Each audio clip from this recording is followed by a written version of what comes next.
সত্যি বলতে তোমাকে যখন প্রথম দেখি সেই এক দেখায় আমি তোমার চোখের মায়ায় পড়ে যাই। আমি যখনই চোখ বন্ধ করি তখন তোমার মায়া ভরা চোখ দুটো আমার সামনে ভেসে ওঠে। সবাই মুভি দেখে প্রেম করার সিদ্ধান্ত নেন, আর আপনি মুভি দেখে প্রেম না করার সিদ্ধান্ত নিয়েছেন। সত্যি অসাধারণ।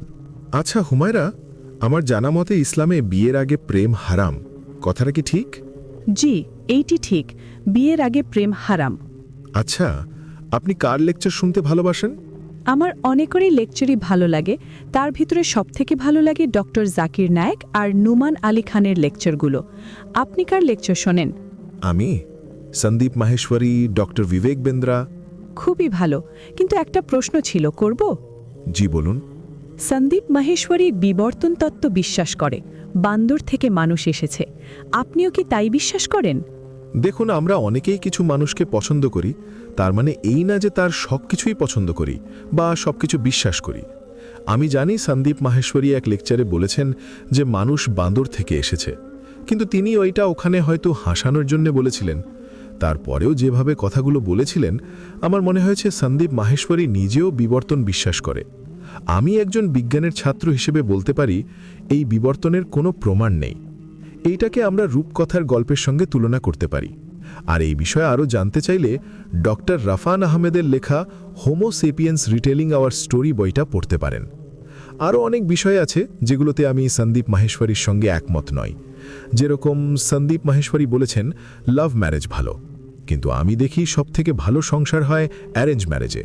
অনেক বিষয় আছে এরকম। জি, আমি হোমো সেপিয়েন্স বইটা পড়েছি। ভাইয়া, আপনার কথাগুলো শুনে তো আমি আপনার ভক্ত হয়ে গেলাম। সত্যি বলছি, আপনি খুব ভালো চিন্তা ভাবনা করেন। আরে না, কি বলো এসব?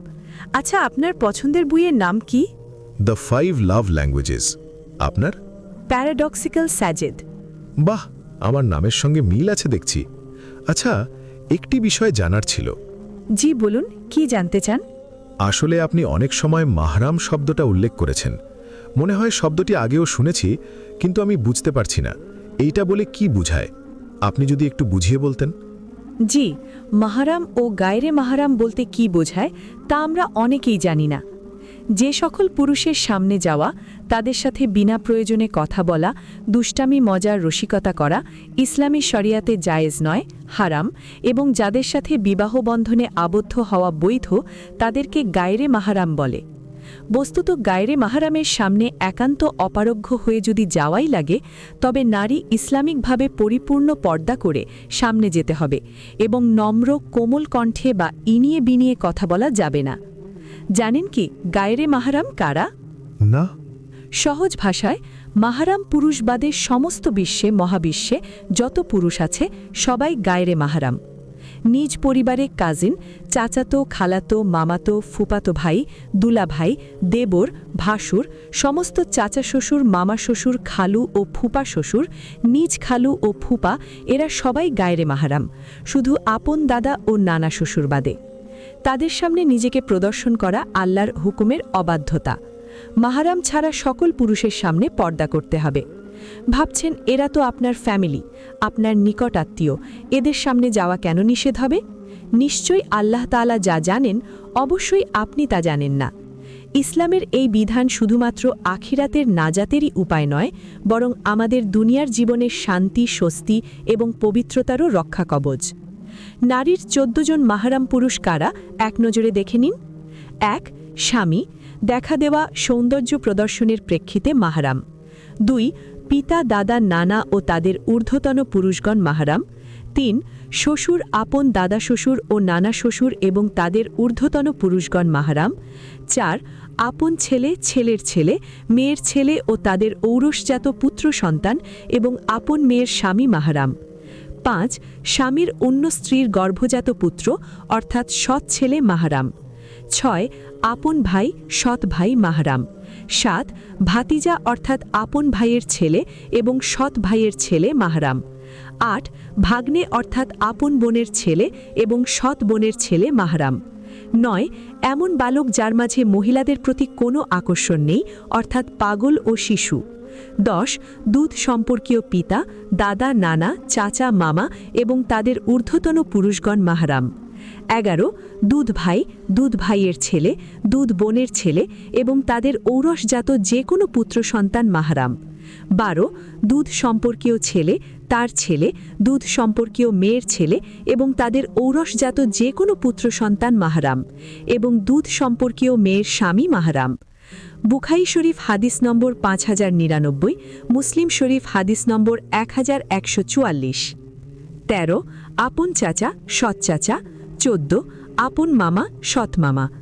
উপরোক্ত পুরুষ যাদের সাথে দেখা দিতে পারবে তারা ছাড়া সমস্ত পুরুষকে দেখা দেওয়া সম্পূর্ণ নাজায়েজ এবং সৌন্দর্য প্রদর্শন হারাম।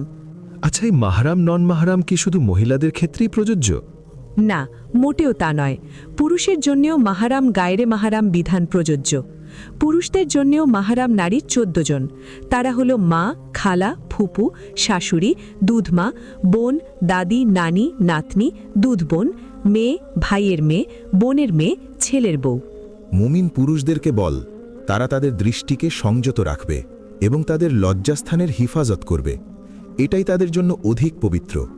নিশ্চয় তারা যা করে সে সম্পর্কে আল্লাহ সম্যক অবহিত। সূরা আন-নূর, আয়াত 30। আল্লাহ সুবহানাহু ওয়া তাআলা আমাদের সকলকে তার বিধি বিধান মেনে চলার তৌফিক দান করুন। আমি বুঝলাম। এজন্যই আরিফকে সঙ্গে করে নিয়ে এসেছো আজকে? জি, আপনি তো খুব ভালো বুঝতে পারেন। আর আজ উঠি, অনেক সময় হয়ে গেছে। আমি, আর একটু থাকো না।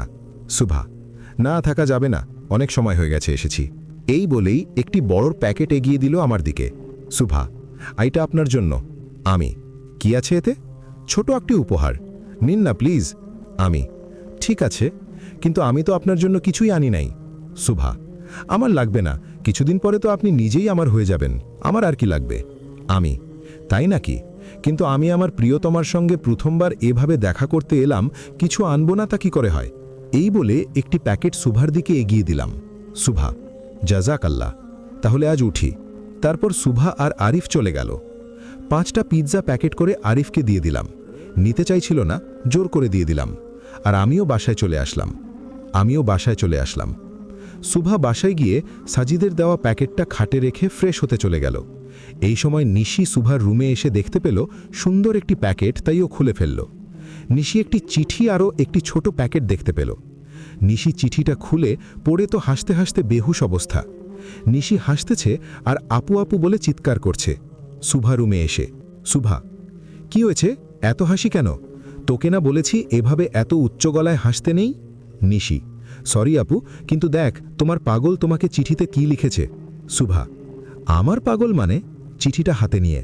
নিশি, আমি বলিনি, এখানেই লেখা আছে তোমার পাগল। সুভা চিঠিটা পড়তে লাগল। প্রিয়তমা, আশা করি উন্মুক্ত ধরায় মুক্ত বিহঙ্গের মতো সুখেই আছো। তোমার ওই নিশাচর চোখের রক্তিম ধমনী মুগ্ধ করেছে আমায়। হয়তো কোনো কবিতা নয়, কোনো কাব্য নয়, হয়তো হিমাবতী কন্যা হয়েই আমার হৃদয়ে হিমসাগরের মাঝে তুমি রক্তিম আভায় ভরিয়ে দিয়েছ আমায়।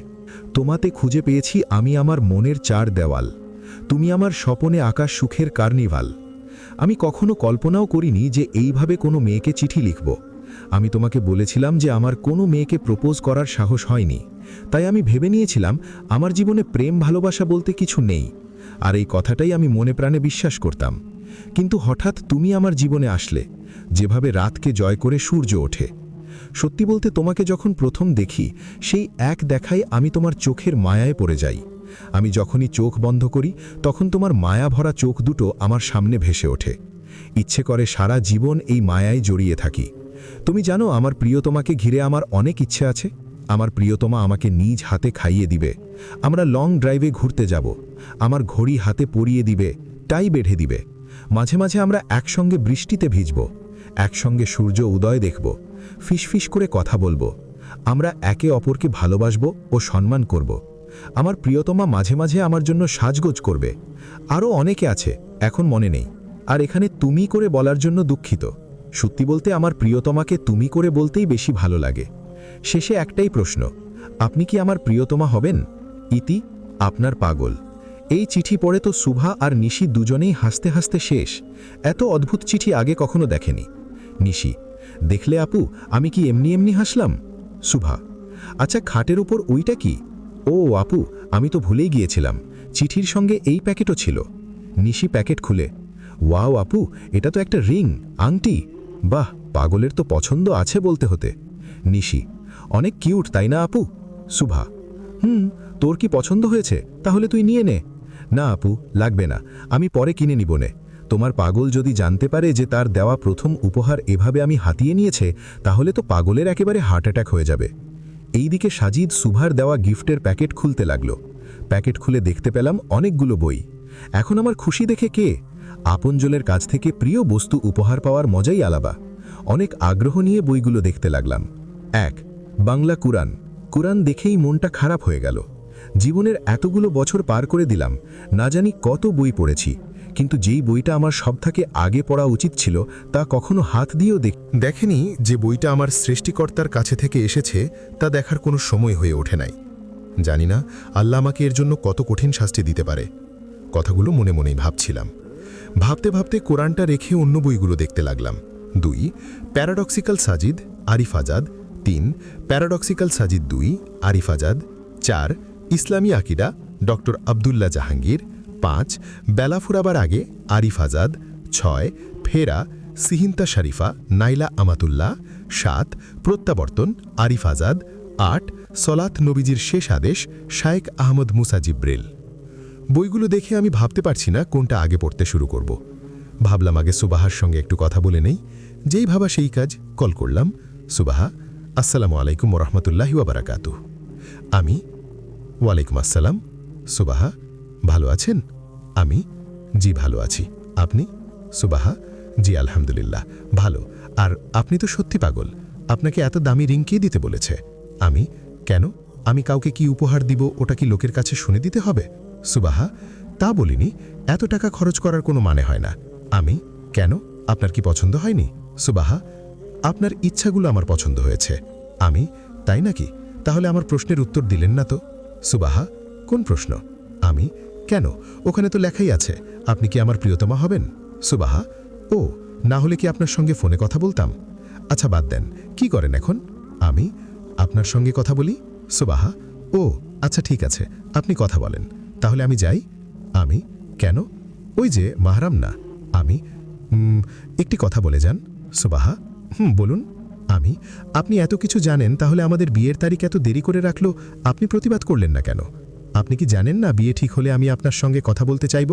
সুবাহা: জানতাম, কিন্তু কি করব, সিদ্ধান্ত তো আমার হাতে নেই, পরিবার থেকেই তো সিদ্ধান্ত নিয়েছে, উপায় নেই।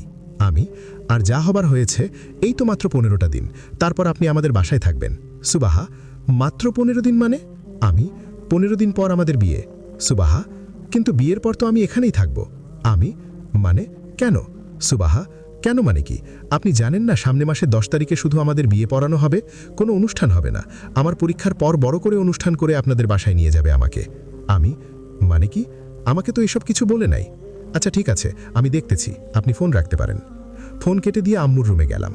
আম্মু, আম্মু, আম্মু, কি হয়েছে, এভাবে চিল্লাচিল্লি করিস কেন? আমি: শুনলাম 10 তারিখে আমাদের বিয়ে হবে, কিন্তু সুবাহাকে বাসায় আনা হবে না। আম্মু: ঠিক, আসলে হয়েছে কি, মেয়েটার পরীক্ষার আর মাত্র 2টা মাস আছে, তাই ভাবলাম যদি পরীক্ষার আগ মুহূর্তে এখানে নিয়ে আসি তাহলে ওর পড়াশোনার উপর প্রভাব পড়তে পারে, তাই ভাবলাম পরীক্ষা শেষ হলে বড় করে অনুষ্ঠান করে বৌমাকে ঘরে নিয়ে আসব। আমি: আচ্ছা ঠিক আছে, এই কথা আমাকে আগে বলো নাই কেন? আম্মু: যদি তুই রাগ করিস তাই বলা হয়নি। আম্মুর কথা শুনে রাগ করে রুমে এসে শুয়ে পড়লাম, কিন্তু ঘুম আসছে না, তাই ভাবলাম একটা বই পড়ি। তাই সবথেকে ছোট বই সলাত নবীজির শেষ আদেশ বইটা পড়তে বসলাম। প্রথম পাতা উল্টিয়ে যা দেখতে পেলাম, এইটা দেখার জন্য আমি প্রস্তুত ছিলাম না। আমার শরীর ঠান্ডা হয়ে গেছে, ভয়ও পাচ্ছি, চোখ দিয়ে 2 ফোঁটা জল গড়িয়ে পড়ল।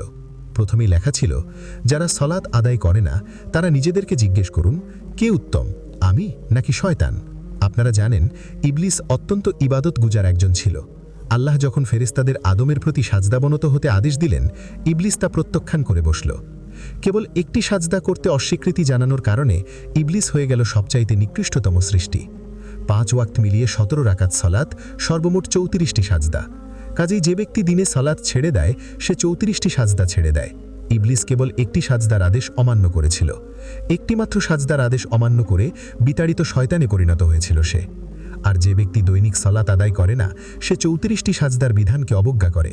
তাহলে বলুন কে নিকৃষ্ট, যে দিনে 34 বার সাজদা ছেড়ে দেয় ওই ব্যক্তি, নাকি যে একবার ছেড়ে দেয় সে? আমার কোনো কিছুর দিকে খেয়াল নেই। আমি এক নাগাড়ে বই পড়ে শেষ করলাম। বই পুরোটা পড়তে যে কতবার কেঁদেছি কে জানে।